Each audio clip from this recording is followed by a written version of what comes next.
L'info écho avec Capital.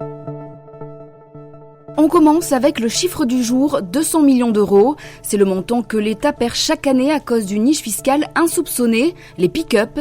Si les voitures les plus polluantes sont frappées par un malus qui majore leur prix d'acquisition, les pick-up, eux, échappent totalement à cette surtaxe. Pourtant, ils sont loin d'être les véhicules les plus écologiques.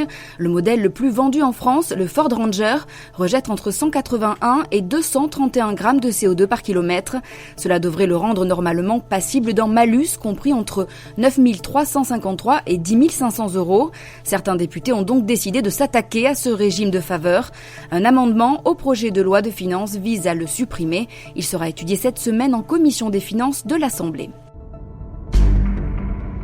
Le coup de gueule du jour est poussé par les salariés du groupe Roquette. L'entreprise spécialisée dans la transformation d'amidon a diffusé par mégarde un document litigieux fichant ses employés. Ce document comprend les noms et âges de plusieurs dizaines de salariés assortis d'appréciations, jugements de valeur sur les traits de caractère, aptitudes professionnelles et même implications syndicales. Les commentaires sont très majoritairement jugés négatifs et humiliants par la CFDT qui parle de véritables listes noires. Ce document a été établi par un cabinet de conseil à l'occasion d'un audit. Interrogée par Capital, l'entreprise assure, elle, qu'elle n'avait pas sollicité une telle liste auprès de son prestataire. On continue avec l'info pratique Capital. Vous ne disposez pas de la durée d'assurance requise pour bénéficier d'une pension de retraite à taux plein. Vous avez alors la possibilité de racheter vos trimestres manquants. Ces périodes correspondent à vos années d'études supérieures ou à des années civiles incomplètes. Les racheter vous permet donc d'augmenter artificiellement la durée de votre assurance, et ce afin de percevoir une meilleure retraite. Attention toutefois à ne pas les racheter trop tôt. L'opération pourrait se révéler défavorable, notamment si vous terminez votre carrière au chômage, une situation qui n'est malheureusement plus une hypothèse d'école. Retrouvez tous nos conseils sur capital.fr.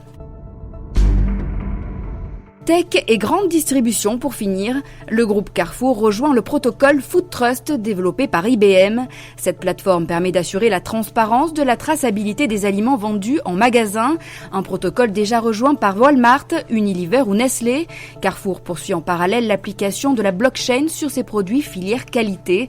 Le distributeur garantit notamment l'origine de certains de ses poulets, de ses tomates et de ses œufs, une initiative qui contribue à sensibiliser le grand public à la blockchain. Le consommateur scanne un QR code apposé sur l'étiquette du produit et peut ainsi vérifier l'origine, le nom du producteur, le mode de culture et même la date de plantation. C'était l'Info écho avec Capital.